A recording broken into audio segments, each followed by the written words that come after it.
हम आज के सेशन का आगाज करते हैं। काफी दफा बता दिया गया है ज़बूर 121 मज़मूर 121 पर आज हम लोग बातचीत करेंगे। तो बहुत सारे लोगों ने जब सुना कि आज मज़मूर 121 पर बात होगी तो मुझे सुनने में आया कि कुछ लोग ऐसे हैं जो हर रोज ये ज़बूर पढ़ते हैं।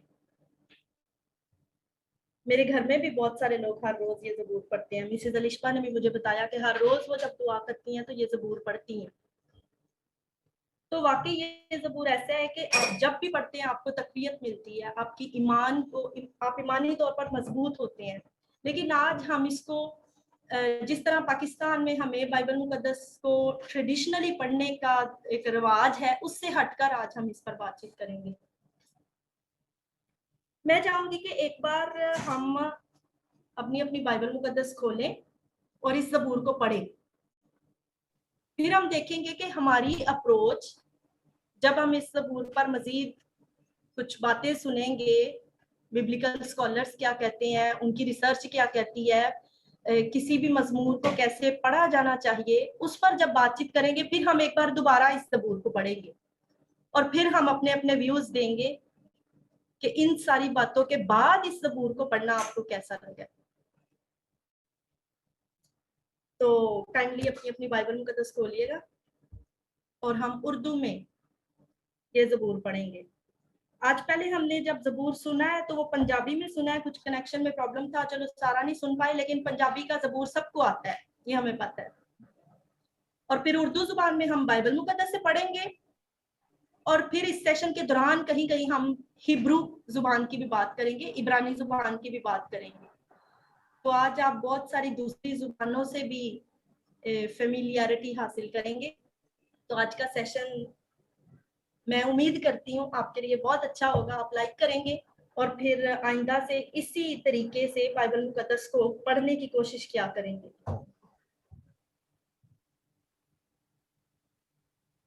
जी, पहली आयत कौन पढ़ सकता है? मुझे मैं अपनी आंखें, ज़बूर 121 है ना जी, ज़बूर 121। मुझे खुशी जी, इसलिए मैं अपनी ये नहीं है ज़बूर 121। सही है, पढ़े। ज़बूर 121 पढ़ रहे। मैं अपनी आंखें पहाड़ों की तरफ उठाऊंगा, मेरी कुम्मत कहाँ से आएगी?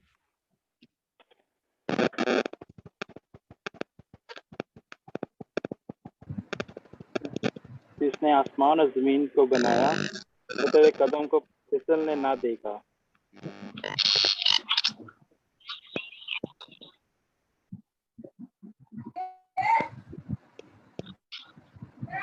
वो तेरे पाँव को फिसलने ना देगा, तेरा मुहाफिज ऊँघने का नहीं।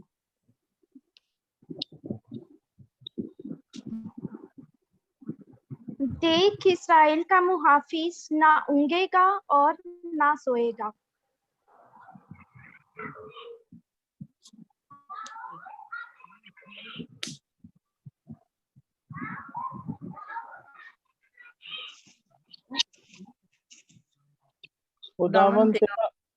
खुदावन तेरा मुहाफिज है, तेरे दाहिने हाथ पर खुदावन तेरा साया है। ना दिन के वक्त आफताब, ना रात के वक्त महताब तुझे अज़ा पहुंचाएगा। खुदा हर बला से तुझे महफूज रखेगा, वो तेरी जान की हिफाजत करेगा। कल इधर ही होगी। खुदावन तेरी आमदोरफ्त में अब से हमेशा तक तेरी हिफाजत करेगा। आमीन। तो आज का हमारा जो ज़बूर है वो है ज़बूर 121, जिसे हम आपने बाइबल में सुनी है। तो अगर आप लोग कैथलिक तर्जुमा देखेंगे तो आपको यहाँ एक टाइटल नजर आएगा। जब ज़बूर 121 शुरू होता है तो उसके नीचे एक हेडिंग लिखी हुई है। आप में से कोई पढ़ेगा प्लीज?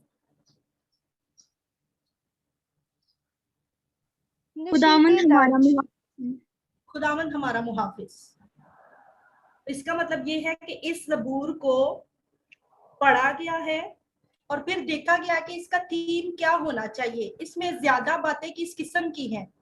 तो वहां से उसका ये टॉपिक का उन्वान लेकर उसे सब हैबिट दी। एक और बड़ी दिलचस्प चीज मैं आपको दिखाने वाली हूँ, अगर आप देख रहे हैं तो पहली आयत जहां शुरू हो रही है वहां ब्रैकेट में कुछ लिखा हुआ है।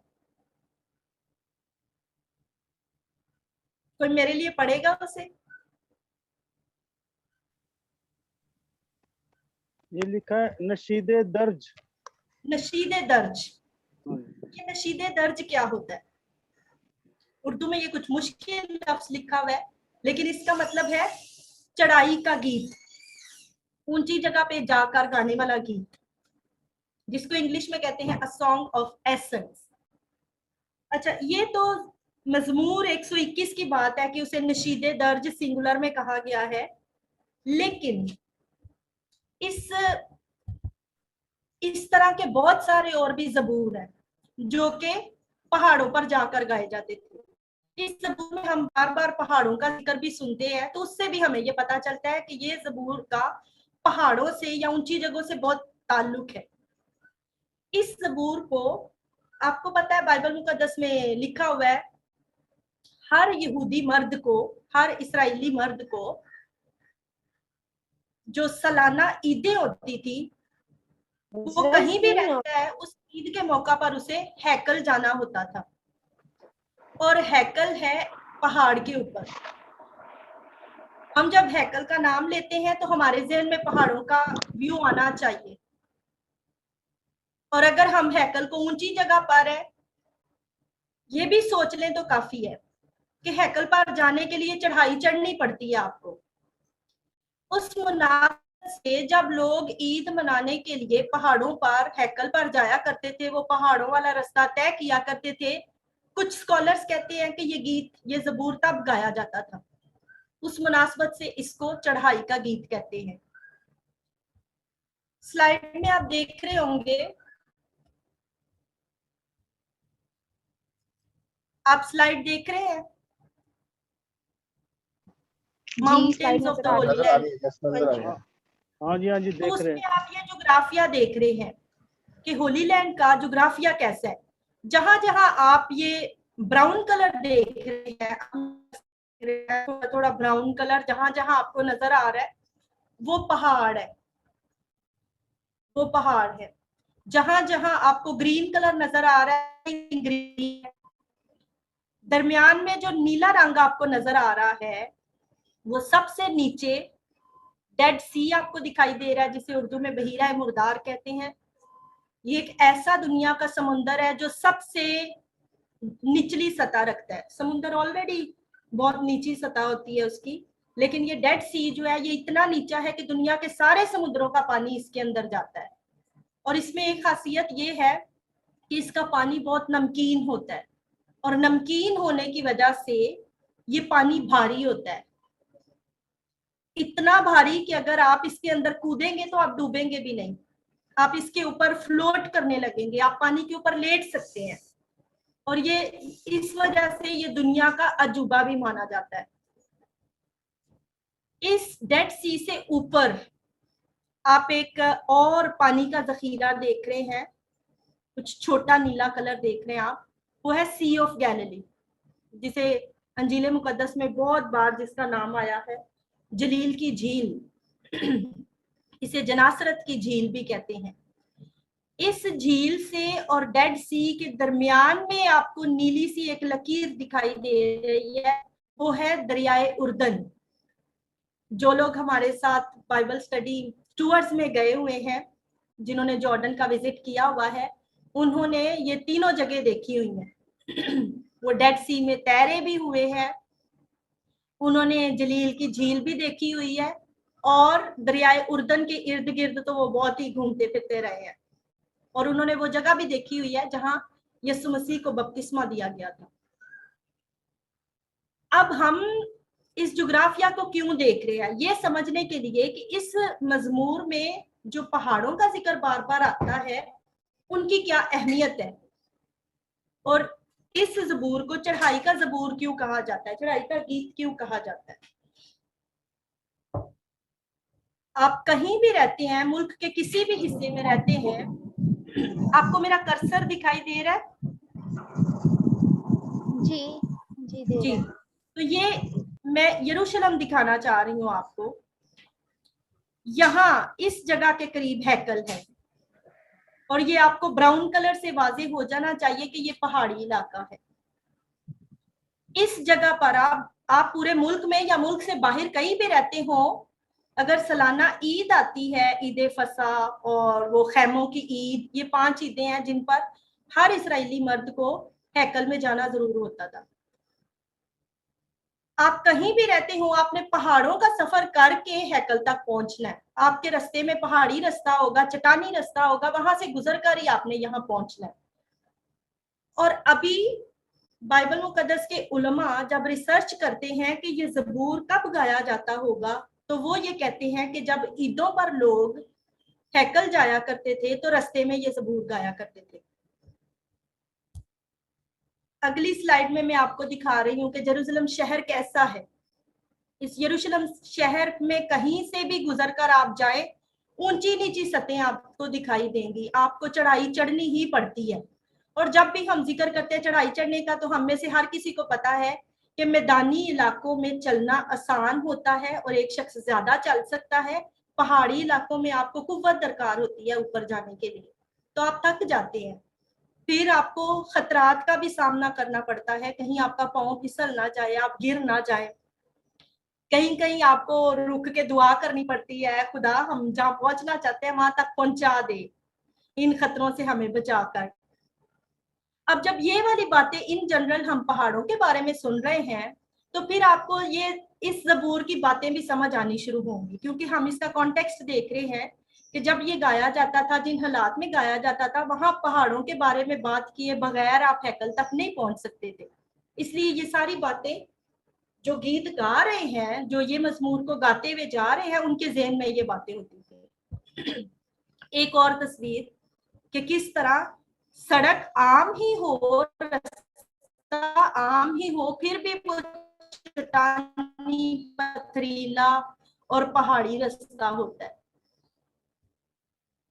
ये पंजाबी का ज़बूर हम गा चुके हैं, हम इस उर्दू के ज़बूर की तरफ आते हैं।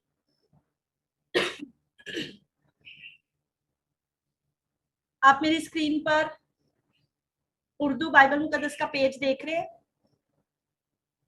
जी देख रहे हैं हम। जी बिल्कुल नजर आ रहा है। आप अपनी अपनी बाइबल मुकद्दस अगर आप देखें, तो आपने इस मजमूर के नीचे जो फुट नोट दिया गया है उसे पढ़ना है। ये ज़बूर 120 के नीचे दिया गया।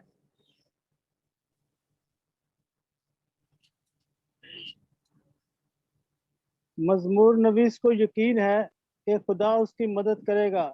ये पहली और दूसरी वर्ष में इसका बयान है।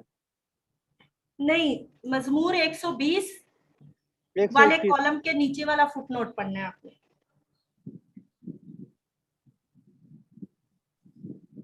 अच्छा, ये मजमूर उन 15 मज़ामीर यानी अनाशीद दर्ज में से पहला है जो हैकल की सालाना ज़ियारत में गाए जाते थे।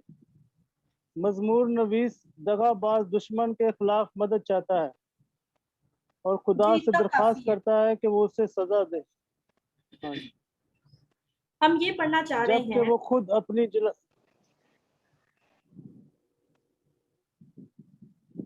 हम यहाँ ये देखना चाह रहे हैं कि जैसे मजमूर 121 को मैंने बताया कि इसे नशीदे दर्ज यानी चढ़ाई का गीत कहा जाता है, तो ये अकेला नहीं है जिसके ऊपर नशीदे दर्ज लिखा हुआ है। आप मजमूर 120 देखें और उसकी पहली आयत जहां से शुरू हो रही है वहां भी नशीदे दर्ज लिखा हुआ है। ज़बूर 123 देखें, उसकी भी पहली आयत नशीदे दर्ज से शुरू हो रही है। ज़बूर 124 देखें तो वो भी नशीदे दर्ज है। ज़बूर 125 देखें, वो भी नशीदे दर्ज है। तो जब मजमूर 120 का हाशिया हम पढ़ते हैं, तो यहाँ हम पढ़ते हैं कि ये मजमूर उन 15 मज़ामीर यानी अनाशीदे दर्ज में से पहला है। ये कुल 15 मजमूर हैं जिन्हें अनाशीदे दर्ज कहा जाता है, चढ़ाई के गीत कहा जाता है। चढ़ाई के गीत इसलिए कहा जाता है, ये हैकल की सालाना जियारत के में जाने वाले इन्हें गाया करते थे।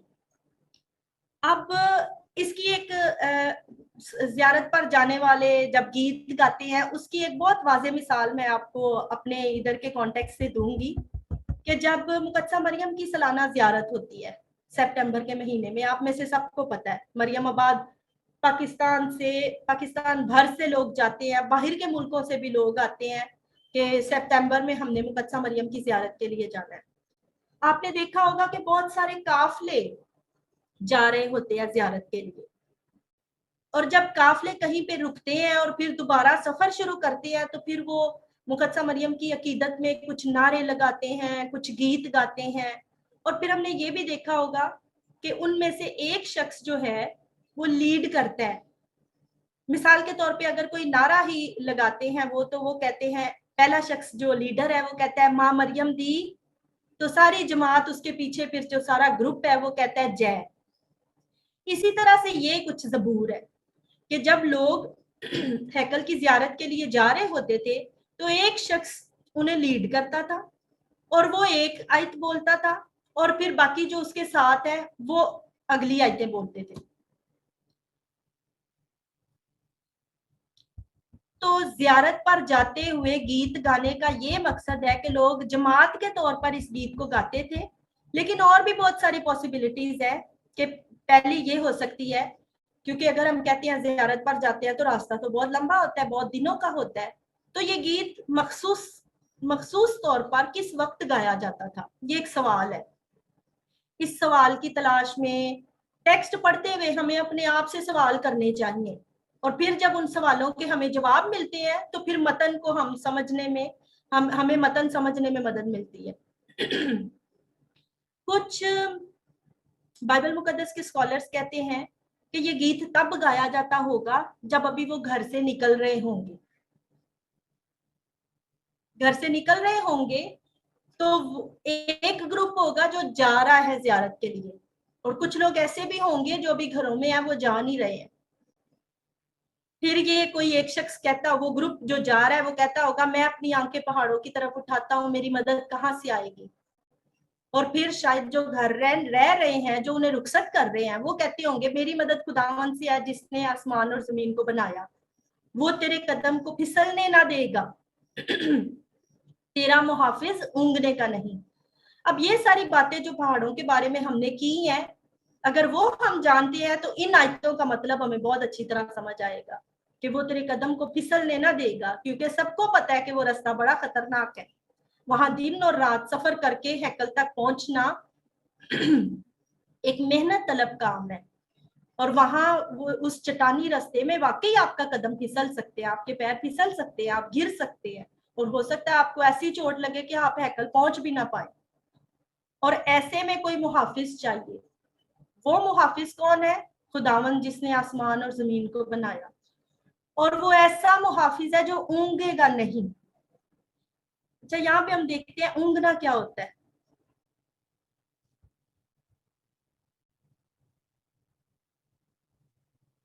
जी, कोई जवाब देंगे कि ऊंघना क्या होता है? ऊंघना यानी नींद आना, गनूदगी आना। गनूदगी होना, जी। सोने से पहले का अमल जो है वो ऊंघना होता है। आपको नींद आ रही है, जमाइयां आप ले रहे हैं, लेकिन अभी आप अपने बेड पर नहीं है, अभी आप सोने की तैयारी कर रहे हैं। वो जमाइयां आने से आपको पता चलता है कि मुझे अब सोना चाहिए, यानी आप पर सुस्ती तारी हो रही है, आप सही कंसंट्रेट नहीं कर पा रही है, वो है ऊंघना। ये आयत कहती है कि तेरा मुहाफिज, सोने की तो दूर की बात है, ऊंघता भी नहीं है, उसे सुस्ती भी नहीं पड़ती, वो अपनी ड्यूटी बदलने के लिए दूसरे मुहाफिज को भी नहीं बुलाता है। हमने देखा होगा कि जो किसी भी काम की आप जॉब करते हैं, आपने एक वक्त आता है कि अपनी ड्यूटी को खत्म करना होता है, सोना होता है, फिर अगले दिन की ड्यूटी आप कर पाएंगे। लेकिन ये वाला जो मुहाफिज है, ये ना दूसरे मुहाफिज की ड्यूटी लगाता है और ना इसको नींद आती है। नींद आना तो दूर की बात, इसको सुस्ती भी नहीं पड़ती, ये ऊंघता भी नहीं है।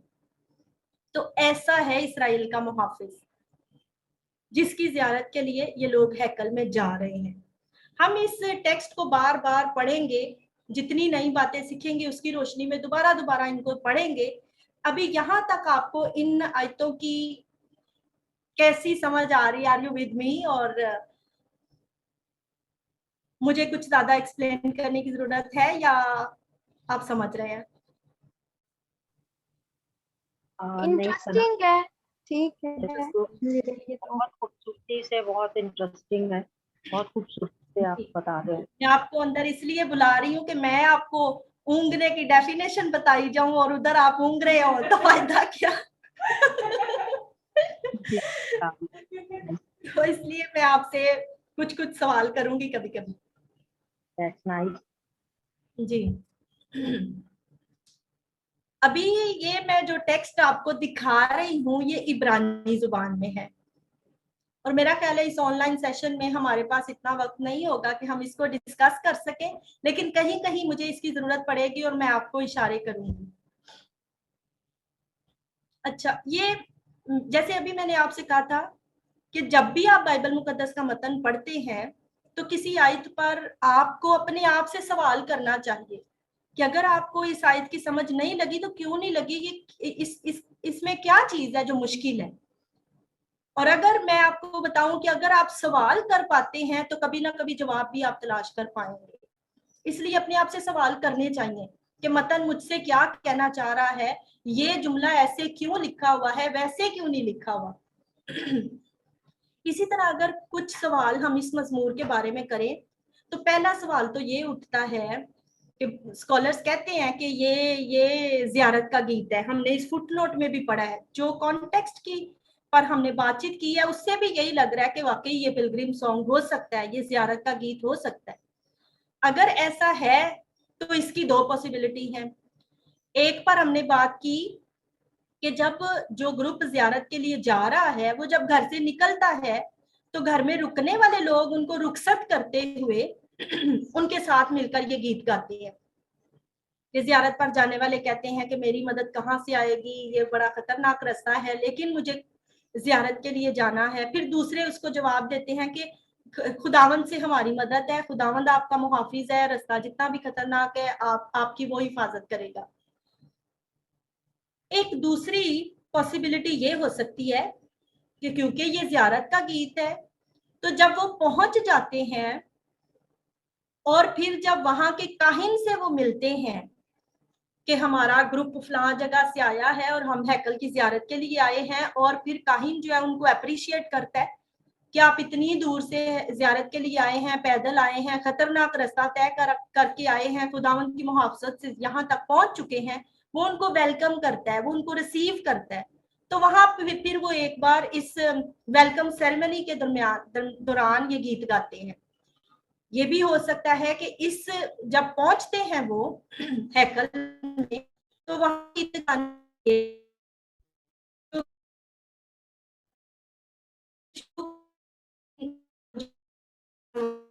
क्या है, मैं अपनी आंखें पहाड़ों की तरफ उठाता हूँ, मेरी मदद से आए। और फिर कान उनको जवाब दे रहा होगा कि मेरी मदद खुदावंद से है जिसने आसमान और जमीन को बनाया, वो तेरे कदम को फिसलने ना दे। ये दो पॉसिबिलिटीज पर हमने बात कर ली। कुछ स्कॉलर्स ये भी कहते हैं कि जब लोग इजराइल के लोग वतनी से वापिस आ रहे थे, फादर इमैनुअल आसी जब भी टॉक्स में उस सन का जरूर जिक्र करते हैं और लोगों से कहते हैं कि सन को दोहराएं जिसमें लोग बाबल की जलावतनी में गए थे। किसी को याद है वो कौन सा सन है?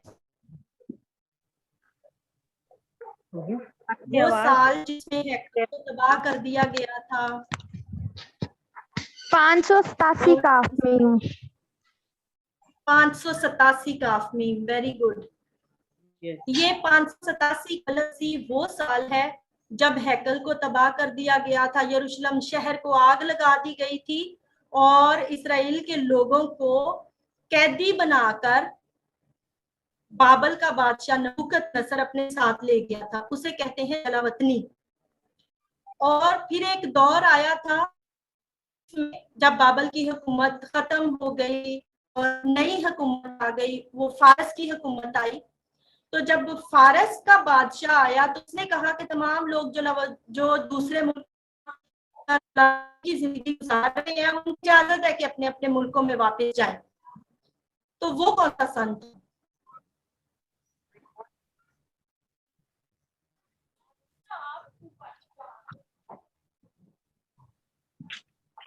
अच्छा, वो 538 कबल अज़ मसीह। 538 में फारस बादशाह ने ऐलान किया, हर कोई जिस मुल्क से अपने अपने मुल्क में जा सकता है। तो ये इजरायली लोगों के लिए जो जलावतनी की जिंदगी गुजार रहे थे, जिन्होंने सोच लिया हुआ था कि हमारे गुनाहों की वजह से, हमारे अपने खुदा के दूर होने की वजह से खुदा ने हमें अपने मुल्क से दूर कर दिया, एक बार फिर उनके लिए ये खुशी का मौका था कि वो अपनी सरजमीन पर वापस जा रहे हैं। और कुछ आलम कहते हैं कि ये ज़बूर तब गाया गया था जब वो जलावतनी से वापस अपने मुल्क में जा रहे थे। तो अगर इस बात को भी तस्लीम किया जाए तो ये ठीक लगती है। इतने सालों में अदी की जिंदगी, असीरी की जिंदगी गुजार कर एक बार फिर अपने मुल्क में अपनी आजादी से रहने वाले हैं, आजादी से वो अपने खुदा की इबादत कर पाया करेंगे। तो इस खुशी के मौका पर वो ये गीत गाए होंगे। मैं अपने पहाड़ों की तरफ उठाता हूँ, उनके वो पहाड़ों की तरफ उठाता हूँ कि हैकल पहाड़ पर है। हैकल दो पहाड़ों की बुलंदी पर बनाई गई थी।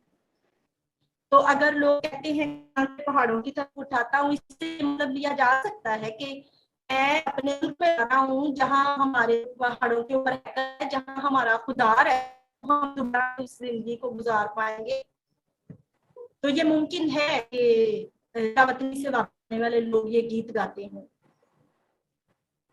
फिर कुछ और बाइबल के उलमा कहते हैं कि जब खरूज का वाकया हुआ था, जब मूसा की क़ियादत में, मूसा की सरपरस्ती में तमाम इस्राएली लोग मिस्र से फ़िरौन बचकर निकले थे, दरियाए कुलसम, बहरे कुलसम टुकड़े हुआ था।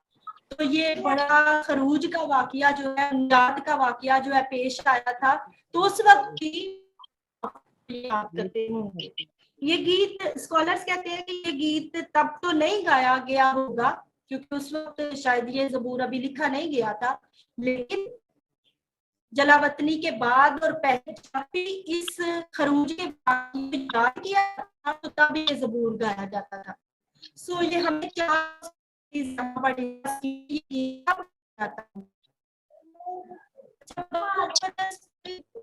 एक बड़ी बात ये है, वो देख वो बड़ी पेंसिल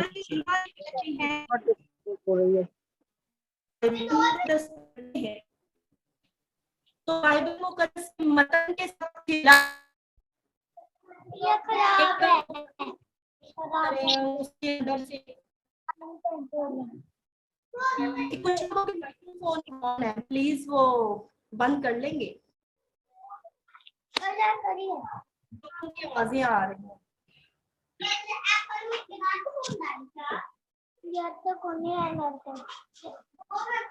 अपनी आवाजें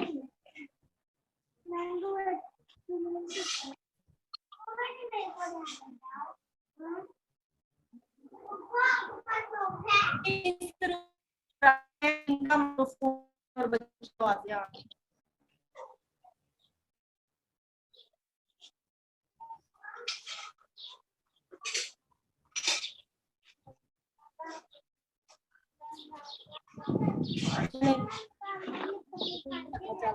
वो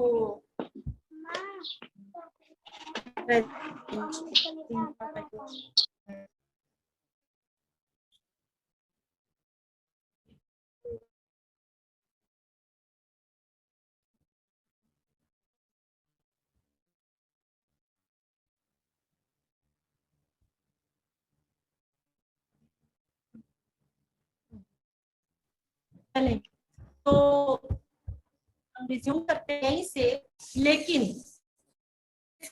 ये जानने आपसे ये गीत का बताया था।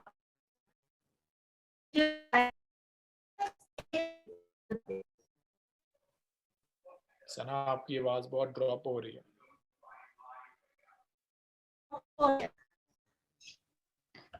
मिस सना, आपकी आवाज जो है वो बिल्कुल भी नहीं आ रही है और वीडियो भी।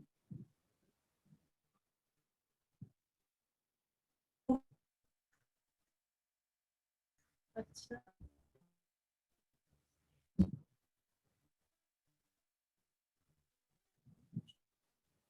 अभी आपको अभी भी ब्रेक हो रही है आवाज। मैं सोच रही थी शायद मेरे यहाँ नेट का मसला है, लेकिन शायद सबको नहीं आ रही। जी हाँ, क्लियर नहीं आ रही आवाज, बहुत डिस्टर्ब हो गई। अच्छा, जितनी बातें हमने पहले की हैं क्या वो सुनाई दी है आपको? तकरीबन 5 मिनट्स।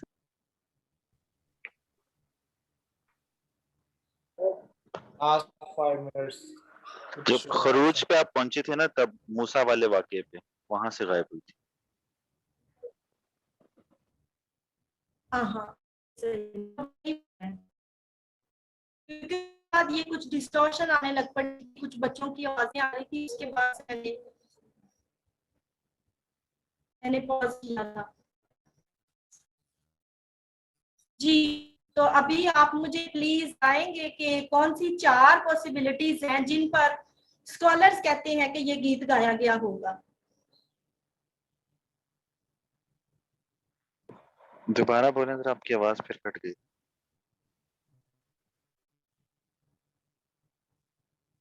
मैंने कहा वो 4 कौन से वाक्य हैं जिस दौरान ये गीत गाया जाता था।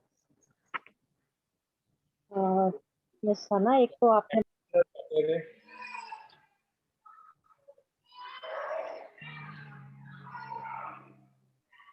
एक आपने बताया था जलावतनी के बाद, ये एक पॉसिबिलिटी हो सकती है।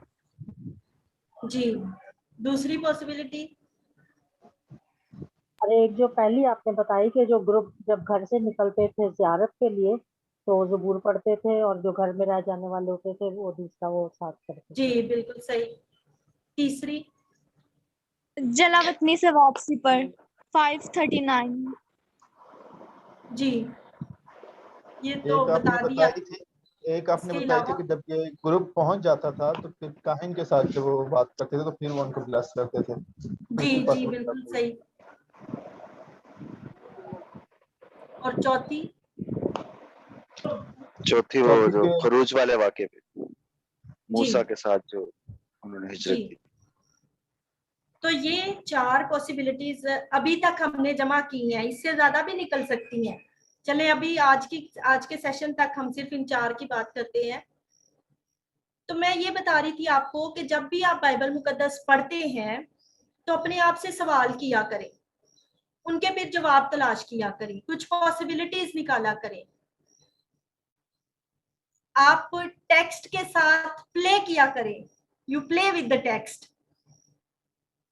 और to play with the text का मतलब ये नहीं है कि आप कुछ पॉसिबिलिटीज निकालें और फिर उसके नतीजे पर पहुंचे। नतीजे पर पहुंचने की हमें बाइबल मुकद्दस जो पढ़ते हैं उनको जल्दी नहीं होनी चाहिए। जल्दी इसलिए भी नहीं होनी चाहिए, you are playing with the text. आपने कभी टेक्स्ट को इधर से पकड़ना है, कभी उधर से पकड़ना है, टेक्स्ट को एंजॉय करना है आपने, उसकी पॉसिबिलिटीज पर सिर्फ आपने गौर करना है। आप नतीजे पर इसलिए भी नहीं पहुंच सकते या पहुंच पाते क्योंकि जब ये मतन लिखा गया था ये आज से कोई 2, 4, 5 हजार साल पहले की बात है। तो जिसने ये लिखा था हम उस तक नहीं पहुंच सकते, हम उसे नहीं दोबारा इस दुनिया में ला सकते कि आके मैं बताओ कि सही नतीजा क्या था, क्यों ये लिखा गया था। हम मतन को पढ़कर उसके अंदर से ही सवाल निकाल के उसके अंदर से ही जवाब तलाश करके टेक्स्ट को एंजॉय कर सकते हैं और हम उन सारी पॉसिबिलिटीज पर बात कर सकते हैं जिनमें से कोई एक असली वाली हो सकती है। तो हमें नतीजे पर पहुंचने की जल्दी नहीं होनी चाहिए। आज मैं इसलिए आपको ये बता रही हूँ कि आखिर में मुझे किसी ने ये सवाल नहीं करना कि इन 4 पॉसिबिलिटीज में से असली वाली कौन सी है, इनमें से कोई भी हो सकती है। और मैं ये कह रही हूँ कि इससे ज्यादा भी पॉसिबिलिटीज हो सकती हैं। अभी ये सिर्फ हम आज इन 4 को डिस्कस करेंगे। जब हम बाइबल मुकद्दस के किसी भी मतन को पढ़ते हैं जी।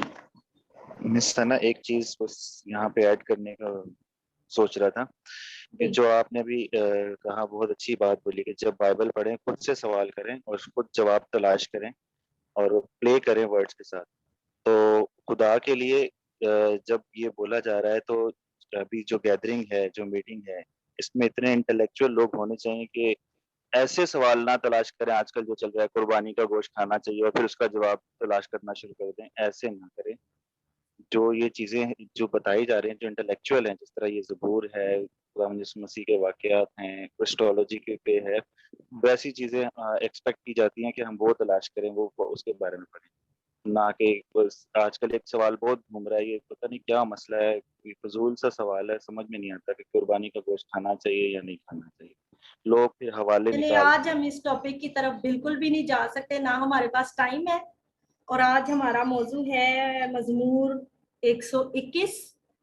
इसमें इतना कुछ है बताने वाला और इतना कुछ है सीखने वाला कि हम अपने इस सेशन में उन पर ही बात कर लें तो बहुत बड़ी बात होगी। हम इस मजमूर के हवाले से अपनी अगली सुर्खी की तरफ जाएंगे और उसका नाम है डिलिमिटेशन। डिलिमिटेशन का मतलब होता है हदबंदी। अब हम इस मजमूर के हिस्टोरिकल बैकग्राउंड में जाएंगे, इस मजमूर की हिस्ट्री क्या है। तो उसके हवाले से जब हम हदबंदी की बात करते हैं, हदबंदी का मतलब है हम उस जमाने में वापस जा रहे हैं जब बाइबल मुकद्दस का मतन तो हमारे पास था, लोगों के पास था, लेकिन उसमें बाब नहीं थे, उसमें किताबों के नाम नहीं थे, उसमें चैप्टर नंबर्स और आयत नंबर नहीं थे। ये उलमा ने बहुत ज्यादा काम बाइबल मुकद्दस के मतन पर किया हुआ है कि जो आज बाइबल मुकद्दस हमारे पास है वो इस शक्ल में हमारे पास पहुंची है। उस वक्त, जिस वक्त की हम बात कर रहे हैं, उस वक्त सिर्फ मतन था। और उस मतन, वो मतन की किताब का नाम क्या है, क्योंकि बाइबल मुकद्दस में अभी हम देखते हैं तो 72 किताबें हैं। उस वक्त 72 किताबों के नाम वाम नहीं होते थे, तो हमें नहीं पता होता था कि ये पूरी 72 किताबें हैं। और वैसे भी उस जमाने में तो कागज भी नहीं होता था, तो बाइबल मुकद्दस इस शक्ल में मौजूद भी नहीं होती थी। और चूंकि उस वक्त जब कागज नहीं होता था, लोग चमड़े के ऊपर लिखते थे या पौधों की छाल के ऊपर लिखते थे या पत्थरों के ऊपर लिखते थे या पीतल के ऊपर लिखते थे। तो ये पीतल के ऊपर अब आप सोचें कि किसी ने कार्विंग करनी हो, खुरच खुरच के लिखना हो, तो वो कितना को लिख पाएगा। तो इसी तरह लोगों के घरों में किसी के पास बाइबल मुकद्दस की एक किताब होती थी, किसी के पास 3 बाब होते थे, किसी के पास 6 सफ़े होते थे। तो अपने अपने ईमान की तकवीयत के लिए जितना जितना वो जिस चीज पर लिख सकते थे वो लिखते थे। फोटोकॉपियर तो होते नहीं थे तब कि एक शख्स के पास कुछ पेजेस हैं तो दूसरे उसकी कॉपी कर लें। तो फिर ये स्कॉलर्स ने कैसे इसके ऊपर काम किया कि हमें पता चला कि मजमूर 121 यहाँ से शुरू होना चाहिए और यहाँ पे खत्म होना चाहिए। इन कुछ बातों पर आज हम बातचीत करने वाले हैं। हर एक चीज की एक हद होती है, लेकिन उस हद को तलाश किया जाना चाहिए। और हद क्या होती है कि यहाँ से लेकर यहाँ तक, एक सिरे से शुरू होगी और दूसरे पे खत्म होगी। तो ये सवाल हदबंदी उठाती है कि कैसे पता चला कि इस मतन के इस हिस्से को मजमूर 121 होना चाहिए और इससे पिछले को 120 होना चाहिए। तो उस लिमिट्स को देखना पड़ा कि कैसे पता चले कि ये 121 के अंदर अंदर ये वाली बातें आनी चाहिए। वो कैसे पता चला, उन पे भी हम अभी बातचीत करेंगे। पहली चीज तो स्कॉलर्स ने ये देखी कि कहीं कहीं मतन के दौरान, अब मैं उस वक्त की बात कर रही हूँ जहां पर हमारे पास चैप्टर्स भी नहीं थे और आयत नंबर भी नहीं थे।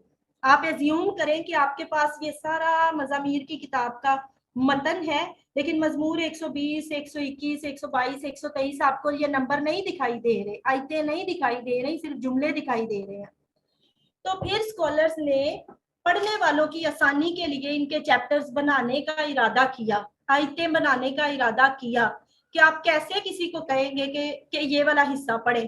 अगर मैंने आपसे कहना हो कि मजमूर 123 की तीसरी आयत पढ़े तो कितना आसान है, आप लोग मज़ामीर की किताब निकालेंगे, मजमूर 121 निकालेंगे, उसकी तीसरी आयत पढ़ लेंगे, क्योंकि वहां लिखा हुआ है कि मजमूर 121 ये है और उसकी तीसरी आयत ये है। और सोचें जिस वक्त ये नहीं लिखा होता था, आप कैसे इंडिकेट किसी को करेंगे कि कौन सा मतन पढ़ना है। इसलिए ये इंतहाई जरूरी था कि चैप्टर नंबर्स बनाए जाएं और आयत नंबर बनाए जाएं। अच्छा, अब आयत नंबर्स और चैप्टर्स कैसे बनाए गए, इस पर हम बात करने वाले हैं। जो इस काम के जिम्मेदार थे, जो एग्जीजिट्स थे, जो बाइबल मुकद्दस के उलमा थे, उन्होंने देखा, हमने इस क्लास के शुरू में फुटनोट पढ़ा जिसमें लिखा हुआ था ये मजमूर उन 15 मज़ामीर यानी अनाशीद दर्ज में से पहला है। यानी स्कॉलर्स ने ये ऑब्जर्व किया कि 15 ऐसी जगह हैं जहां पर नशीदे दर्ज लिखा हुआ है। बाय द वे ये मतन का हिस्सा है नशीदे दर्ज लिखा हुआ होना। आप देखें कि ये पहली आयत जब शुरू होती है तो उसके बाद लिखा हुआ है, तो ये पहली आयत का हिस्सा है नशीदे दर्ज। तो उन्होंने ये देखा कि 15 ऐसी जगह हैं जहां पर ये नशीदे दर्ज लिखा हुआ है। फिर उससे क्या नतीजा उन्होंने निकाला कि जहां पहला नशीदे दर्ज लिखा है वहां से एक मजमूर शुरू होता है और जहां दूसरा लिखा हुआ आएगा वहां से अगला जबूर शुरू होगा। इसी तरह से उन्होंने जहां पहली बार नशीदे दर्ज लिखा हुआ मिला उसको मजमूर 120 कहा और उससे अगले को मजमूर 121 और जहां फिर आया वहां मजमूर 122। इस तरह से हदबंदी की गई, मतन की हदबंदी की गई कि कहाँ चैप्टर शुरू हो, कहाँ खत्म हो, उसके अंदर कितनी आयतें हो, इन सारी चीजों पर बातचीत हुई और फिक्स किया गया। अगर हम इन चीजों को तस्लीम भी कर लें कि इस लिहाज से इनके चैप्टर्स बनाए गए होंगे, तो फिर हमारे ज़हन में ये आता है कि ये 15 जो मज़ामीर है जिनमें से हर मजमूर नशीदे दर्ज से शुरू होता है, तो ये कैसे फैसला किया गया कि इसको 120 ही कहा जाए और इसको 121 ही कहा जाए? 121 को 150 क्यों नहीं कह दिया गया? 120 जबूर को 5वां जबूर क्यों नहीं कह दिया गया? इस पर सवाल उठता है कॉन्टेक्स्ट का, सियाको सबाक टेक्स्ट का देखना होता है कि कौन सा जबूर दूसरे जबूर के लिए राह तैयार करता है। किस जबूर में कुछ ऐसी बातें हैं कि जिनसे अगली बातें अगले जबूर में होनी चाहिए। बाय द वे मैं ये सिर्फ मज़ामीर की मिसाल इसलिए दे रही हूँ क्योंकि मेरा टॉपिक आज 121 जबूर है। बाइबल मुकद्दस के किसी भी मतन पर यही चीजें अप्लाई करके उन्होंने किताबें और चैप्टर्स और आयतें बनाई थी। अब हम सियाको सबाक की जब बात करते हैं तो ये बड़ी अच्छी तस्वीर मुझे मिली आपको समझाने के लिए। आप अपनी स्क्रीन पर ये एक फोटो देख रहे हैं कॉन्टेक्स्ट की? जी नजर आ रही। जी जी, तो आप ये एक पजल सी है, अगर आप देख रहे हैं तो ये आपको ये चीज ये समझाने में मदद करेगी कि अगर इस पजल का कोई एक पीस आप निकालें, जैसे इस फोटो में भी एक पीस निकला हुआ है, तो आप इसको कहाँ जोड़ेंगे? जहाँ पे स्पेस खाली है। स्पेस तो ये जितना ब्लू दिखाई दे रहा है सारी खाली है, कहीं पे भी नहीं है। हाँ वो फिट हो रहा है।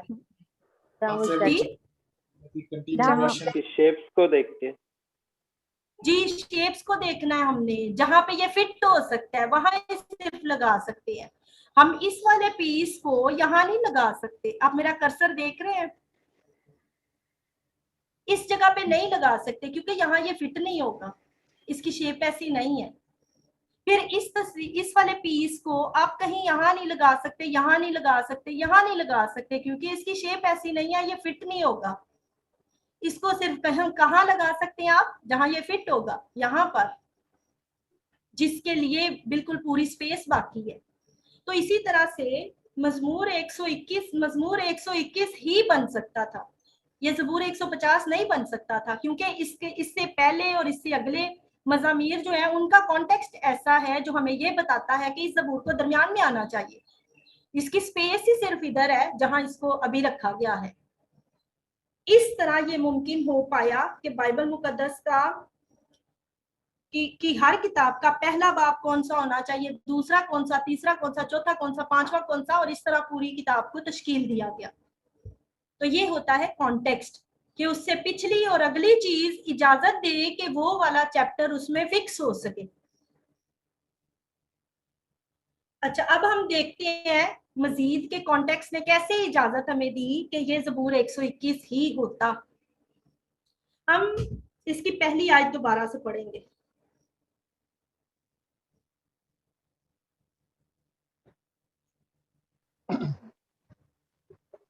मैं अपनी आंखें पहाड़ों की तरफ उठाता हूँ, मेरी मदद कहाँ से आएगी?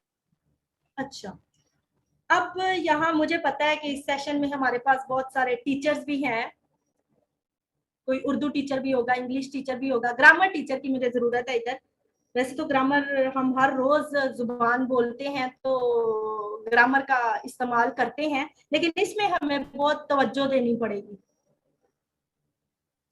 पहली आयत में मैं अपनी आंखें पहाड़ों की तरफ उठाता हूँ, मेरी मदद कहाँ से आएगी। तो ये ग्रामर में 3 पर्सन्स होते हैं, first person singular and plural, second person और थर्ड पर्सन। आप मुझे बताएंगे ये पहली आयत में कौन सा पर्सन बात कर रहा है? ये थर्ड पर्सन, ये फर्स्ट पर्सन है। मैं अपनी आंखें, मैं लिखा है ना, मैं अपनी आंखें, मैं अपनी आंखें, यानी जो शख्स बोल रहा है वो अपने आप से यूं लगता है बात कर रहा है। मैं अपनी आंखें पहाड़ों की तरफ उठाता हूँ, मेरी मदद कहाँ से आएगी। अच्छा, पहला लफ्ज जो मैं है उससे भी आपको पता चलता है कि आप फर्स्ट पर्सन सिंगुलर में बात कर रहे हैं। फिर आपको मेरी आंखें, मैं अपनी आंखों की बात कर रही हूँ, मैं अपनी आंखें पहाड़ों की तरफ उठाता हूँ, यानी आंखें भी मेरी हैं, वो भी फर्स्ट पर्सन सिंगुलर में है। और फिर मेरी मदद कहाँ से आएगी, ये मेरी मदद भी मेरी बात है, फर्स्ट पर्सन की बात है। तो दूसरी आयत पढ़ेंगे हम।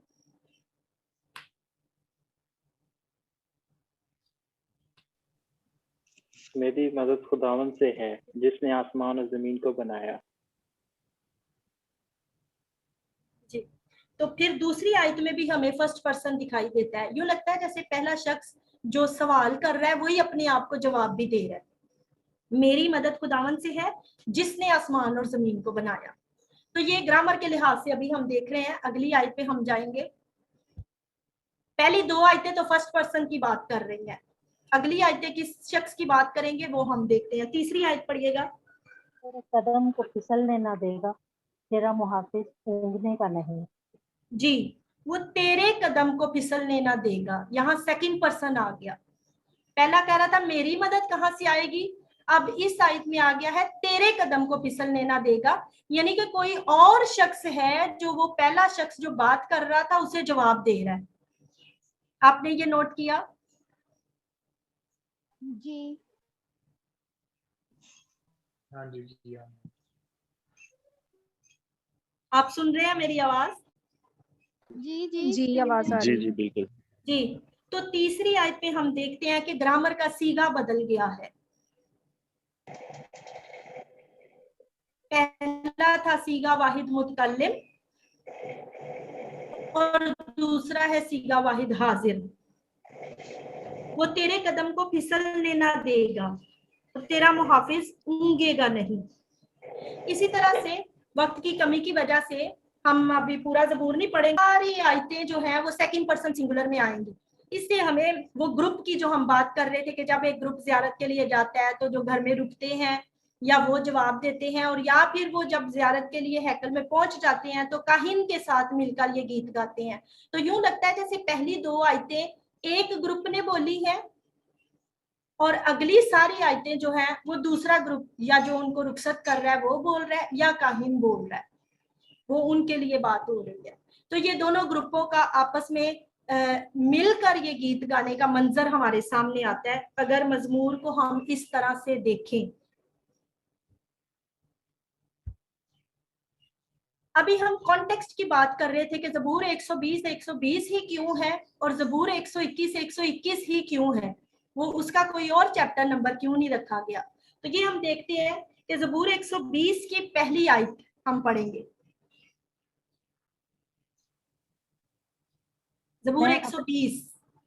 मैं अपनी आंखें पहाड़ों की तरफ उठाता हूँ। 120 ज़बूर पढ़ना है आपको। मैंने मुसीबत पर खुदावंद को पुकारा और उसने मेरी सुन ली।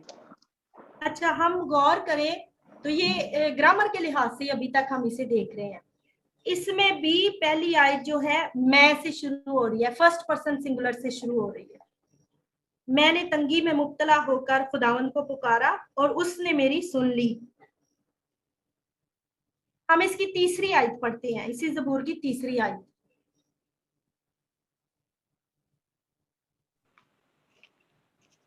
दगाबाज जुबान तुझे क्या देगी या तुझे क्या बढ़ती बख्शेगी। अब आपने गौर किया कि यहाँ तुझे की बात आ गई, सेकंड पर्सन सिंगुलर की। तो ये आपको लग रहा है कुछ कुछ के ये ज़बूर 121 में भी इसी तरह था। ज़बूर शुरू फर्स्ट पर्सन सिंगुलर में हुआ था, बाद में शिफ्ट हो गया सेकंड पर्सन में। तो ये ज़बूर 120 भी इसी तरह से चल रहा है। तो ये कॉन्टेक्स्ट हमें पता चल रहा है कि जैसा ज़बूर 120 का कॉन्टेक्स्ट है, सियाको सबाक है, वैसा ही ज़बूर 121 का भी है।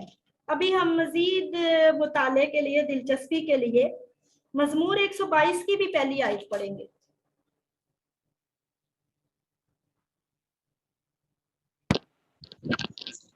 मुझे खुशी हुई इसलिए कि उन्होंने मुझसे कहा कि आओ हम खुदावंद के घर चलें। जी, तो क्या पता चला आपको ये पहली आयत पढ़कर? अभी तो आपको माहर हो जाना चाहिए इसमें। या मुझे भी है, सिंगुलर भी है, और उन्होंने मुझसे कहा, उन्होंने भी प्लूरल भी आ गया।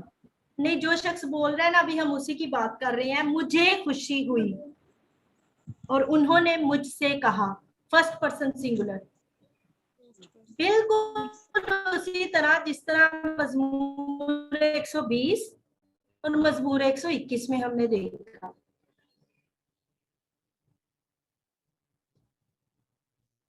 दूसरी आयत पढ़ेंगे।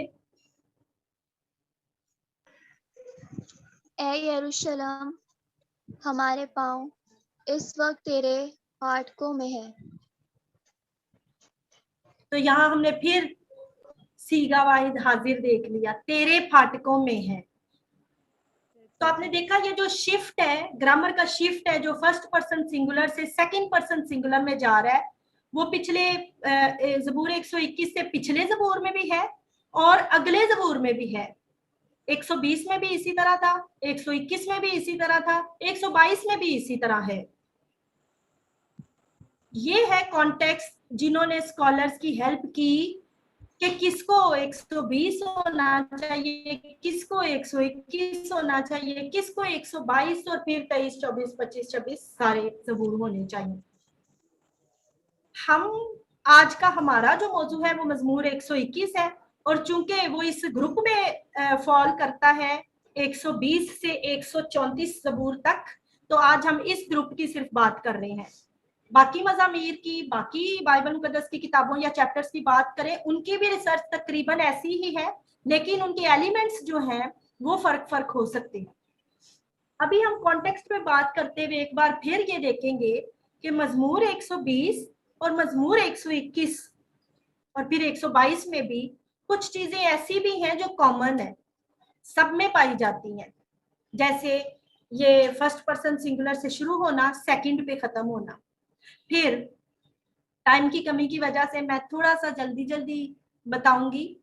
उसमें कॉमन वोकैबुलरी भी है, जैसे खुदावंद का लफ्ज सब में आया हुआ है, जैसे रूह या जान का जिक्र सब में आया हुआ है। फिर देना, ये वर्ब देना, टू गिव, ये सब में आया हुआ है। फिर पुकारना सब में आया हुआ है और आंखों का लफ्ज सब में आया हुआ है। सो इस तरह कुछ ऐसी कॉमन चीजें हैं जिनसे हमें पता चलता है कि ये सारे मज़ामीर एक ग्रुप से ताल्लुक रखते हैं और 120 ज़बूर को पहले होना चाहिए, 120 को 121 को उसके बाद, 122 को उसके बाद, और इस तरह इन मज़ामीर की स्कॉलर्स ने ये पढ़ कर तरतीब लगाई।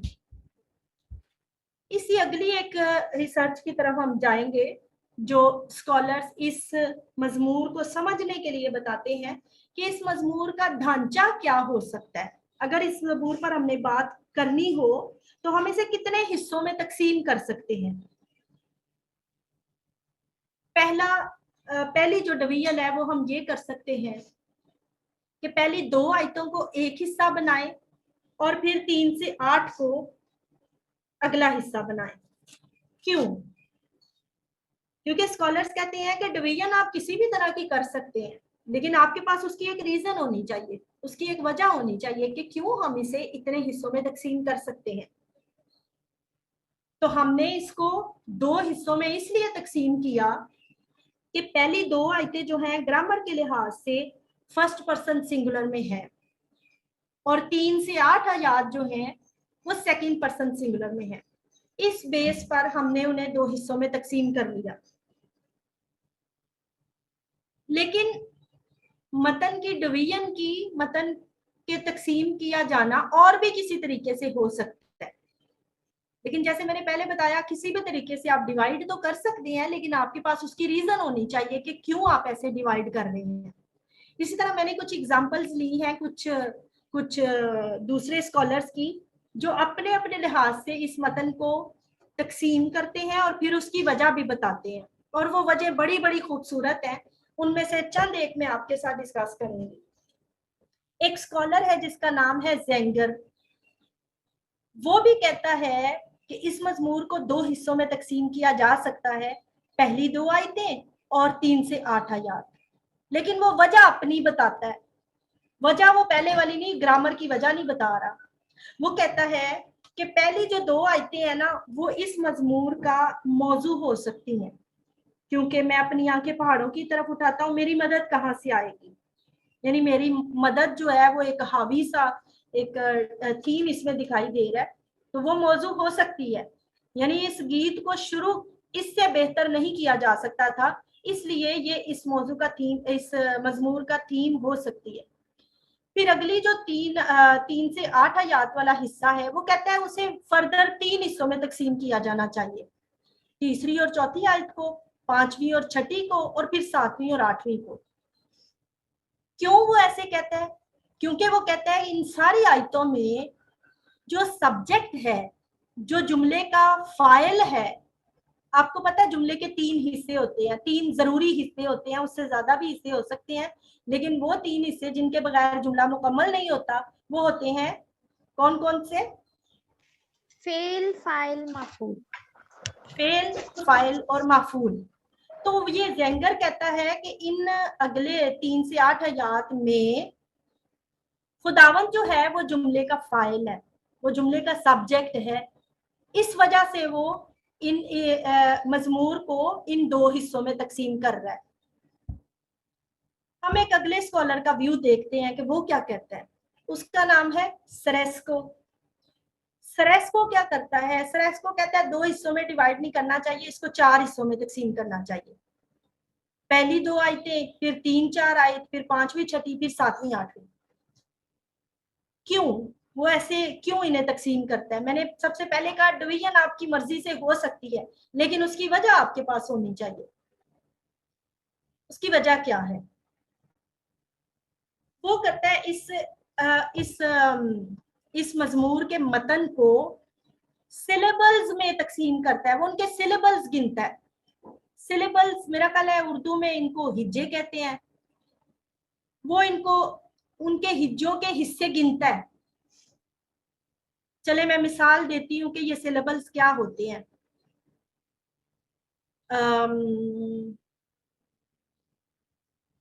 प्रोग्राम, हम उर्दू का कोई भी लफ्ज लेते हैं, चले प्रोग्राम लेते हैं।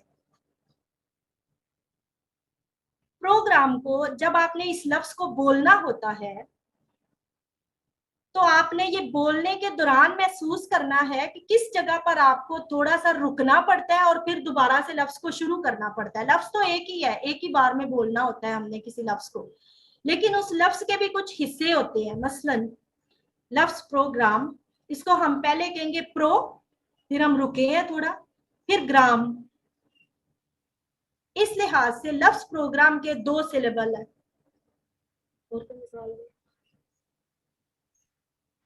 अच्छा, समझ आया आपको कि सिलेबल क्या होता है? जी बिल्कुल। जी जी। अगर कोई और शख्स मुझे सिलेबल की कोई मिसाल देना चाहता है तो दे सकता है, ताकि मुझे पता चले आपको अच्छे से समझ आया, क्योंकि स्ट्रेस को सिलेबल्स के बगैर समझ नहीं आएगा आपको। दिलचस्पी। दिलचस्पी, बिल्कुल सही। तो कितने सिलेबल इसके हो सकते हैं? 2। नहीं, 3 पहला सिलेबल होगा दिल। दिल, दिल के बाद आपको रुकना पड़ेगा। दिल, चस, दूसरा सिलेबल, और फिर पी, तीसरा सिलेबल। ठीक है। अब इसी तरह से सेरेस्को ने क्या किया? सेरेस्को ने, अच्छा, हम जितने स्कॉलर्स की जितनी बातें कर रहे हैं और उनकी डिविजन्स की जो बातें कर रहे हैं, आप याद रखें कि वो हम इब्रानी मतन की कर रहे हैं। ये सेरेस्को उर्दू नहीं जानता, वो उर्दू पे बात नहीं कर रहा। ये सारे स्कॉलर्स जो हैं मतन की बात कर रहे हैं, जो मतन की असली जुबान है। तो इब्रानी जुबान के जब उसने सिलेबल्स गिने तो उसने ये ऑब्जर्व किया कि पहली 2 आयतों के 29 सिलेबल्स हैं, 29। फिर आयत 3 और 4 के जब सिलेबल्स गिने उसके भी 29 हैं, 29। फिर 5वीं 6ठी आयत के जब सिलेबल्स गिने तो वो 32 बने, 32। और फिर 7वीं 8वीं के जब गिने तो वो भी 32 बने। सो पहले 2 जो हिस्से हैं, 1 से 2 और 3 से 4, उनके 29 सिलेबल्स हैं, और 5, 6 और 7, 8 इनके 32 सिलेबल्स हैं। अब ये मैं आपको बता दूं कि सेरेस्को ने ये डिस्कवर किया है, सेरेस्को ने ये बनाए नहीं है। सेरेस्को ने जो डिस्कवर किया है वो लिखने वाले ने जानबूझकर इनके इतने सिलेबल्स रखे हैं। हम जिसने ये मजमूर लिखा था आज उसको उस तक नहीं पहुंच सकते कि उसने क्यों ऐसे किया था, लेकिन हम ये दिलचस्पी देख सकते हैं कि उसने कितनी तगोदो से इसे लिखा था कि उसने कहा जब ये गीत गाया जाता होगा, हम आज भी जब भी कोई गीत गाना गाते हैं तो जब तक उसका वजन नहीं बराबर होता, म्यूजिक में वो फिट नहीं होता ना, तो उसके सिलेबल्स का बराबर होना लाजमी होता है। तो ये लिखने वाले ने इंटेंशनली उसके 29 सिलेबल बनाए थे, और फिर 5वीं 6ठी और 7वीं 8वीं के 32 सिलेबल्स बनाए थे, जो सेरेस्को ने डिस्कवर किए, ऑब्जर्व किए और फिर दुनिया के सामने वो लाया। इससे आगे सेरेस्को क्या कहता है? सेरेस्को कहता है कि जब इन सारे सिलेबल्स को जमा किया जाए और फिर 5वीं आयत पढ़ी जाए जिसमें लिखा है, जी 5वीं आयत पढ़ लेते हैं हम।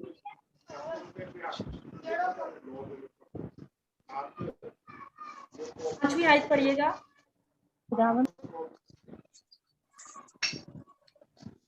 जी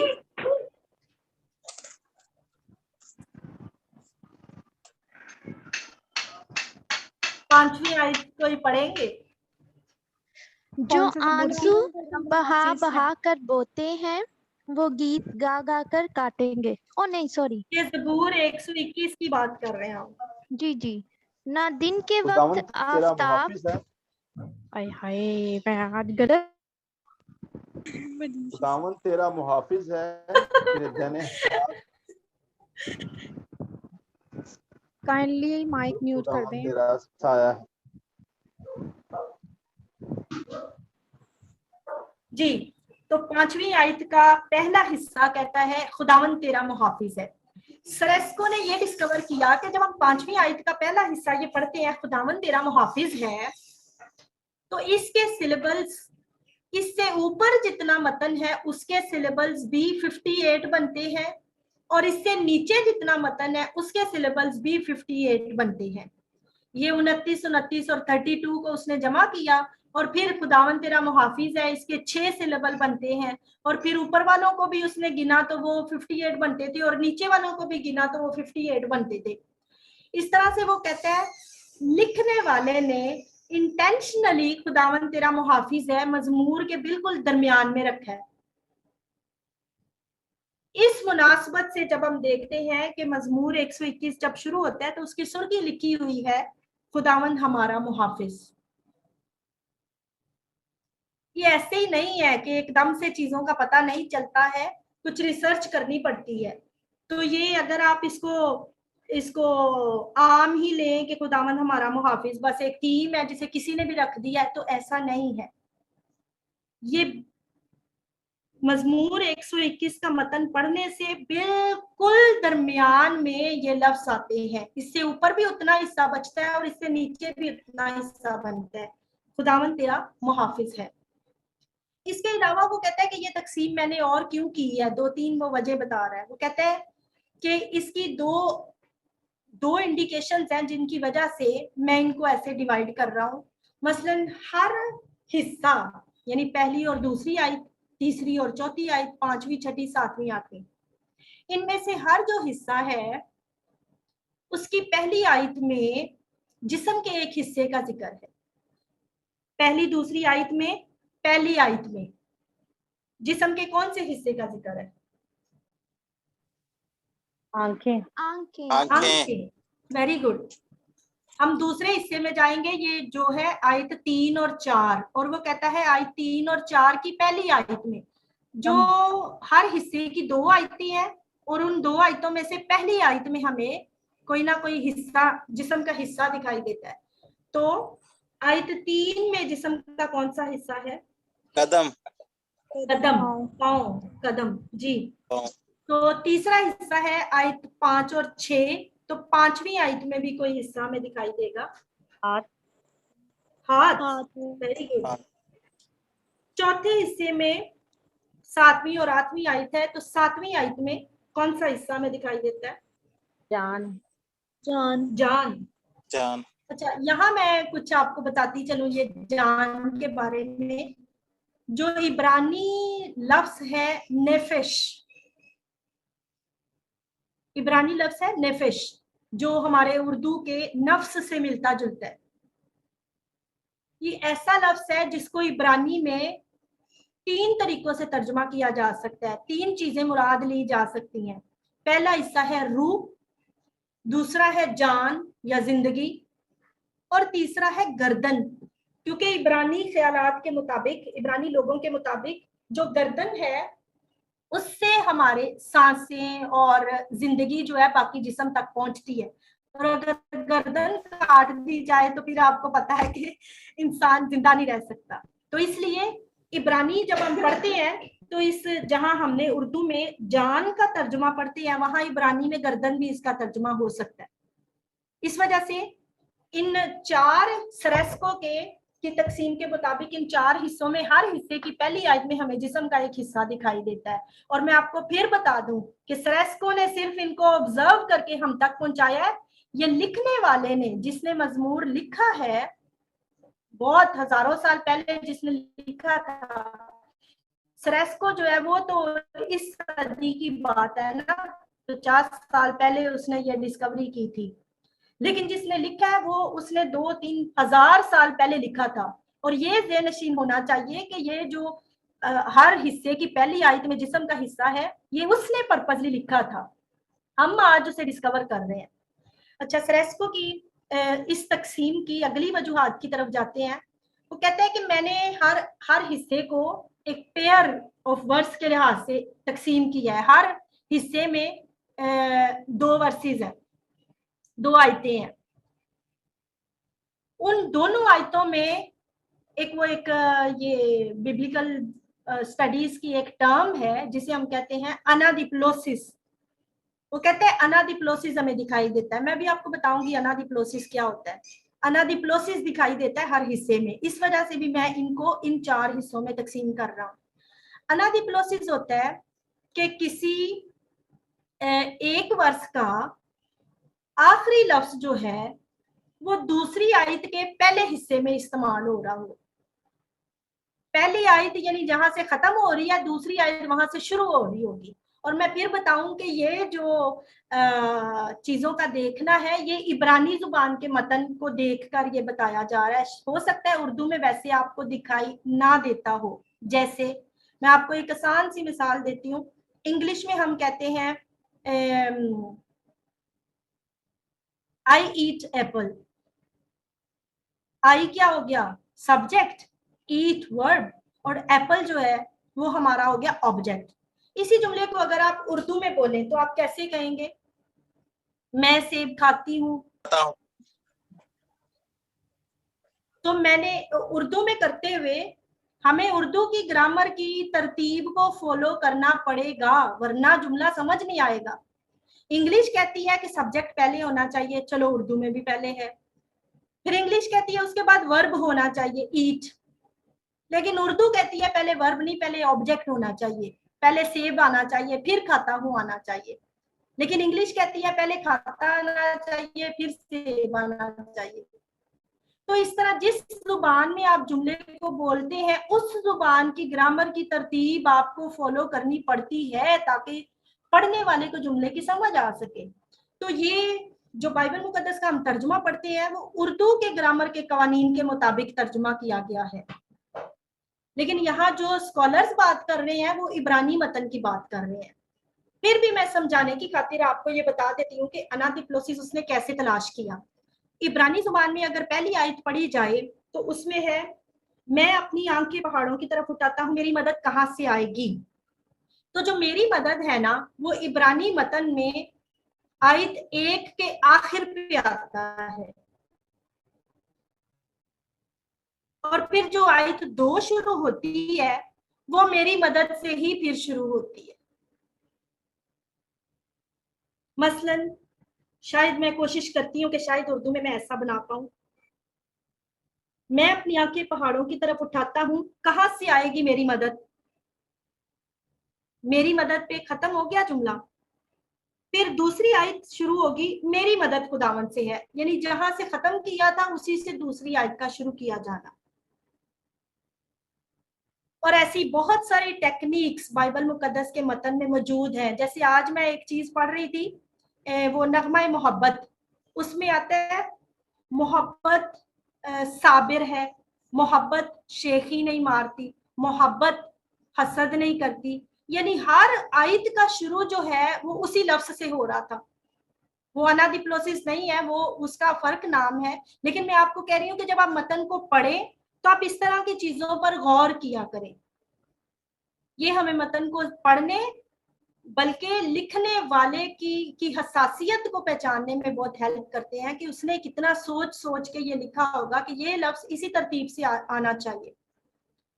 अच्छा, हम सेरेस्को के मॉडल पर वापस आते हैं जो अनादिप्लोसिस की बात करता है कि हर हिस्से में पहली आयत जहां पे खत्म होती है दूसरी आयत वहीं से शुरू होती है।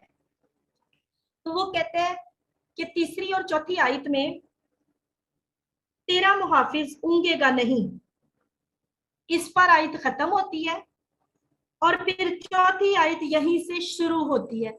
उर्दू में ऐसे नहीं दिखाई दे रहा है लेकिन इब्रानी में ऐसे है। ऐसे ही 5वीं 6ठी आयत और फिर 7वीं और 8वीं आयत में तुझे महफूज रखेगा, तेरी हिफाजत करेगा, ये इस पर 7वीं आयत खत्म होती है और 8वीं आयत भी इसी से शुरू होती है। तो हम अगला एक और मॉडल देखते हैं। आपको इनमें से अगर बाद में कोई वजाहत या सवाल करना होगा तो आप कर पाएंगे। हम अगले एक स्कॉलर का व्यू देखते हैं, उसका नाम है क्राउस।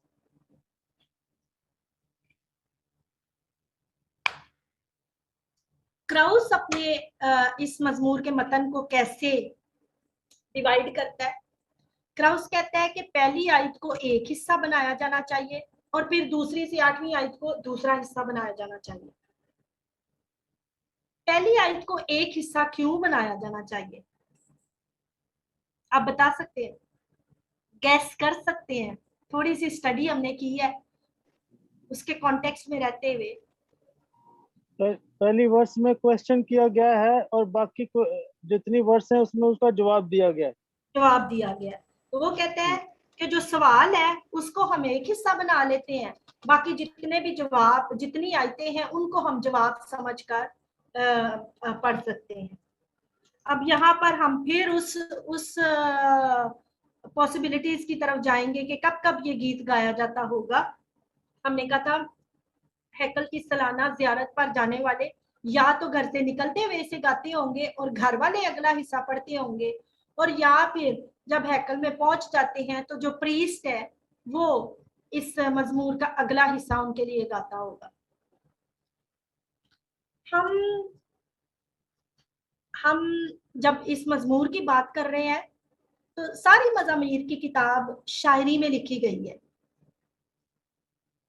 और शायरी में ये गुंजाइश होती है कि लफ्जों को हम ग्रामर की रूह से हटकर कुछ आगे पीछे करके बता सकते हैं। जैसे अभी हमने ये वर्स 1 की तरतीब कुछ बदली, फिर भी हमें समझ आया कि मैं अपनी आंखें पहाड़ों की तरफ उठाता हूँ, कहाँ से आएगी मेरी मदद? ग्रामर के लिहाज से मेरी मदद को सबसे पहले आना चाहिए, लेकिन अगर हम शायरी में इस मतन को लेके जाएं तो थोड़ी बहुत हमें इजाजत मिल सकती है कि इसके लफ्जों को इधर उधर किया जाए खूबसूरत बनाने के लिए। मैं ये नहीं कह रही कि तर्जमा करने वाले भी ऐसे ही करें, वो उस वक्त ऐसा कर सकते हैं जब मतन का मतलब फर्क ना हो जाए।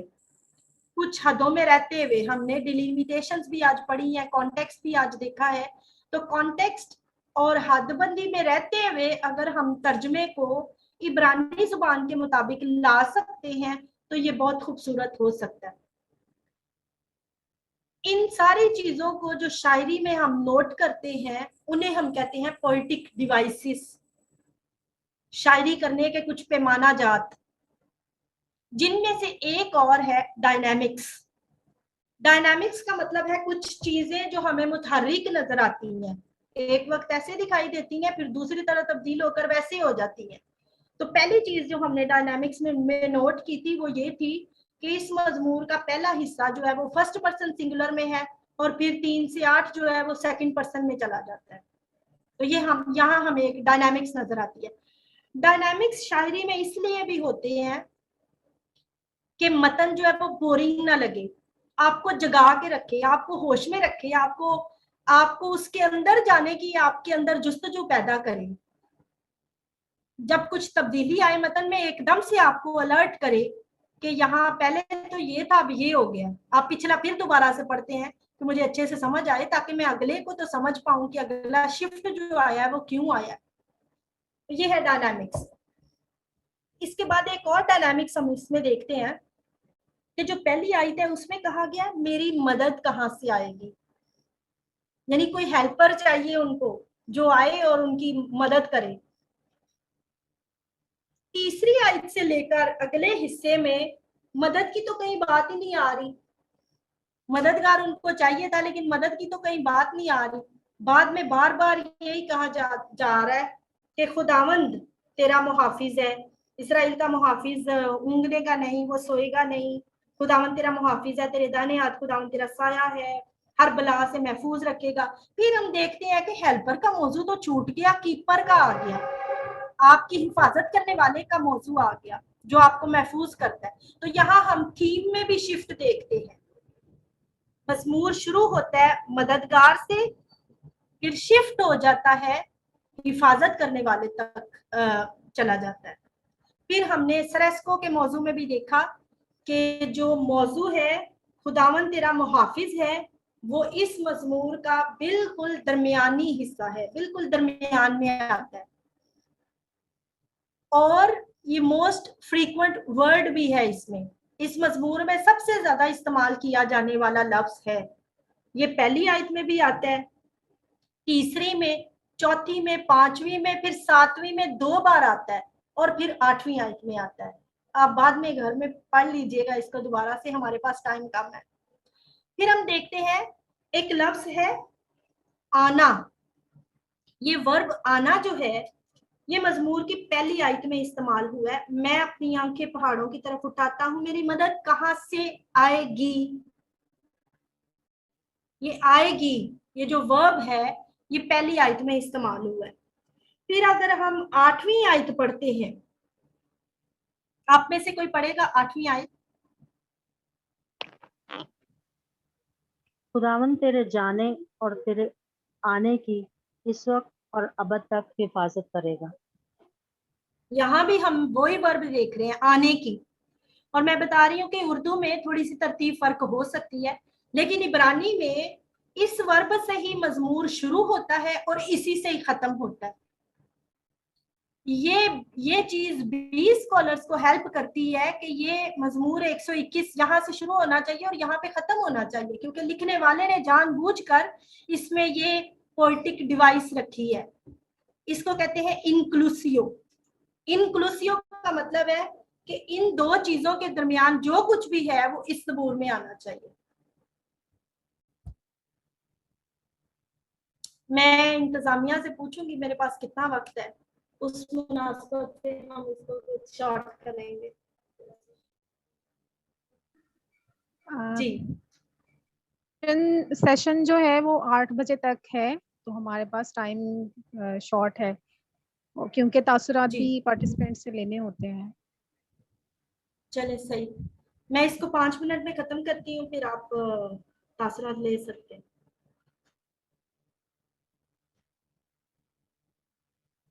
जी,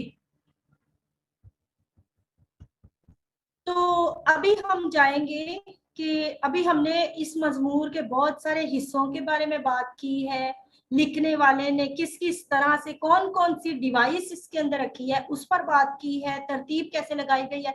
अभी हम इसके लफ्जों पर गौर करेंगे कि ये आयत जो लिखी गई है इसमें ये वाले लफ्ज इस्तेमाल किए गए हैं, तो क्यों ये लफ्ज इस्तेमाल। क्रीच, क्रीच ये कहता है कि जब हम पहाड़ों की बात करते हैं तो इसका मतलब है मतलब पहाड़ों का जब हम लफ्ज ही लेते हैं तो हमें ऐसे लगता है ऐसी कोई मजबूत सी चीज है जिसको कोई नुकसान नहीं पहुंचा सकता, उसको कोई तोड़ नहीं सकता। तो इस तरह से हमें यूं लगता है जैसे पहाड़ है जो हमारी मदद करते हैं।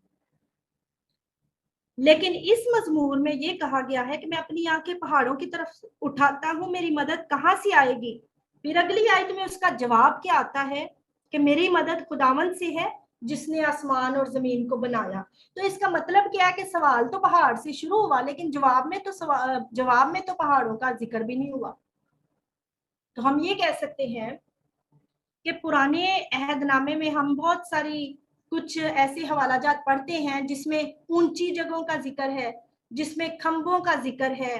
तो पुराने जमाने में ये समझा जाता था कि क्योंकि आपको पता है बाइबल मुकद्दस भी इस चीज के बारे में हमें बताती है कि दीगर देवता भी थे जिनकी लोग पूजा किया करते थे, और ये जो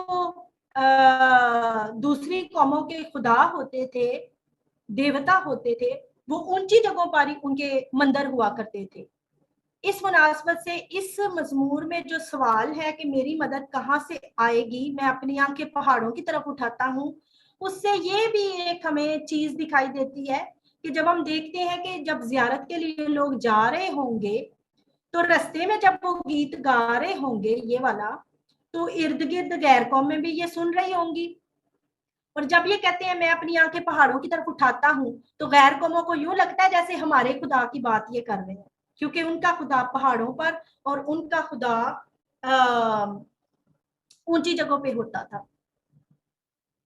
लेकिन अगली ही वर्ष उनके ख्यालात की तरदीद कर देती है। अगली आयत कहती है मेरी मदद पहाड़ों से नहीं है, मेरी मदद खुदावन से है जो आसमान और जमीन का खुदा है। यहाँ पर उन्हें आसमान और जमीन का खुदा कहना भी बड़ा जरूरी था, क्योंकि जैसे मैं बता रही हूँ कॉन्टेक्स्ट हमारा ये है कि जहां जहां से वो गुजर रहे हैं वहां गैर कौमें भी रहती हैं और उनके मुख्तलिफ खुदा हैं। उनका समुंदर खुदा है, उनका आग उनका खुदा था, पहाड़ उनका खुदा है। जो जो भी चीज किसी को फायदा देती थी वो उसे अपना खुदा मान लेते थे। और जैसे ग्रीक मिथोलॉजी में तो देखें कि बहुत ही अजीब किस्म के उनके देवता भी हैं, इस बहस में हम नहीं जाएंगे। लेकिन ये वर्ष गैर कौमों को ये बता रही है कि आपके खुदा तो पहाड़ होंगे, पहाड़ों पर रहते होंगे, मजबूत भी होंगे, लेकिन हमारा खुदा जो है वो है जिसने आसमान और जमीन को बनाया, पहाड़ों ने नहीं। पहाड़ हमारी मदद नहीं कर सकते। तो ये मैं कह रही थी कि बार बार आपने टेक्स्ट के साथ प्ले करना होता है। एक तो इंटरप्रिटेशन हमने निकाली थी, चूंकि हैकल पहाड़ों के ऊपर है इसलिए मैं पहाड़ों की तरफ देखता हूँ। दूसरी ये है कि जिन गैर कौमों के देवता पहाड़ों पर रहते थे, ऊंची जगहों पे जाके वो पूजा करते थे, ये उनको सुनाने के लिए कहा गया था कि मैं अपनी आंखें पहाड़ों की तरफ उठाता हूँ, मेरी मदद कहाँ से आएगी? फिर जवाब में कहा गया पहाड़ों से नहीं, खुदावंद से आएगी। हम थोड़ा जंप करेंगे और हम तीसरी चौथी आयत में जाएंगे। तीसरी चौथी आयत कहती है, वो तेरे कदम को फिसलने ना देगा, तेरा मुहाफिज ऊंगेगा नहीं, तेरा देख इसराइल का मुहाफिज ना ऊंगेगा और ना सोएगा। ये ऊंगने की बात कहाँ से आ गई? हमने पहले भी बात की है कि बात तो मदद की हो रही है कि मेरी मदद कहाँ से आएगी। बाद में टेक्स्ट क्यों कहने लग पड़ता है कि तेरा मुहाफिज ऊंगने का नहीं? उसी कॉन्टेक्स्ट में हम रहेंगे जहां पे हम इर्द गिर्द गैर कौमों की बात कर रहे हैं। तो उस जमाने में कुछ ऐसे भी लोग थे जिनके जो देवता थे वो सोना उनका हक माना जाता था कि देवता को अच्छी तरह आराम करना चाहिए और उनकी रियाया को, उनके मानने वालों को उनके लिए काम करना चाहिए, कुर्बानियां चढ़ानी चाहिए और देवताओं ने सिर्फ सोना है। और अगर उनके मानने वाले शोर करते हैं या उन्हें डिस्टर्ब करते हैं तो फिर वो उनकी नींद में जो खलल पैदा किया उसकी सजा इनको मिलेगी। लोग फिर कोशिश करते थे कि हमारे देवता जो देवता थे वो सो जाते थे, जब फसलों की कटाई हो रही होती थी सो जाते थे और अगली जब नई फसलें बोई जाती थी तब वो जागते थे, इस दौरान उन्हें डिस्टर्ब नहीं किया जा सकता था। अब हमारी ये आयतें उनके कंट्रास्ट में है। वो यहाँ बता रहे हैं कि आपका मुहाफिज तो सोता ही रहता है, आपका मुहाफिज को तो कोई डिस्टर्ब कर दे, ऊंची आवाज में बोले तो वो आपसे फिर आपके बच्चों की कुर्बानियां मांग लेता है, इंसानी कुर्बानियां मांग लेता है, आपको सजा देता है। लेकिन हमारा मुहाफिज तो सोने का क्या, वो ऊँगता भी नहीं है, हमारे लिए हर वक्त जागता है। तो आपके खुदाओं से हमारा खुदा कितना फर्क है, ये आयत उन्हें बताने के लिए भी यहाँ इस्तेमाल की गई है। वो गाते तो अपने ईमान की तकवीयत के लिए थे कि हम हैकल में जा रहे हैं अपनी सालाना जियारत के लिए, लेकिन जो गैर कौमों से गुजर कर वो जा रहे हैं उनको भी एक तरह से तबलीग करते हुए अपना कलाम सुनाते हुए जा रहे हैं, अपने खुदा के बारे में बताते हुए जा रहे हैं।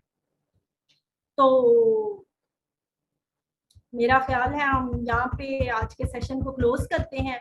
आप खुद भी ये पढ़िएगा अगली आयतें, तो इस रोशनी में जिस पर हमने आज बहुत सारी बातें की हैं, अगर आप दोबारा पढ़ेंगे तो आपको बहुत अच्छे से समझ आएगा। इसकी आखिरी आयत भी जैसे कहती है कि खुदावन तेरे जाने और तेरे आने की इस वक्त और अबद तक हिफाजत करेगा। तेरे जाने और तेरे आने की जब हम बात करते हैं तो इसमें हम गौर करें तो हमें फासले की बात दिखाई देती है। आप कहीं भी जा रहे हैं तो ज्योग्राफिकल आपका फासला गिना जा रहा है, और फिर इस वक्त और अबद तक हिफाजत करेगा। यहाँ टाइम की बात आ रही है कि खुदावन स्पेस में भी, फासलों में भी और वक्त में भी हमेशा आपके साथ रहेगा। इस बात पर ये मजमूर खत्म होता है।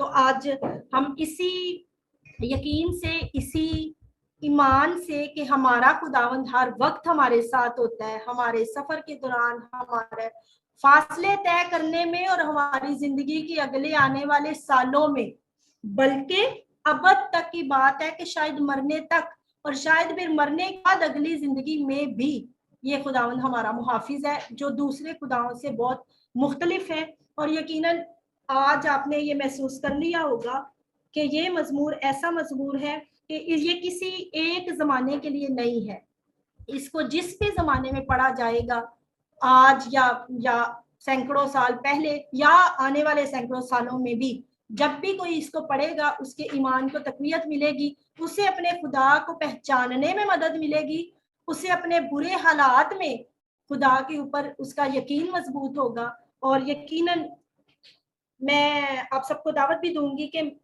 आप इस ज़बूर को अक्सर पढ़ा करें और इसके अंदर खुदा की मुहाफ़ज़त का जो पहलू है उसे अपने ज़हन में रखकर अपनी ज़िंदगी के हर मुश्किल मरहले में अपने खुदा को आप अपने साथ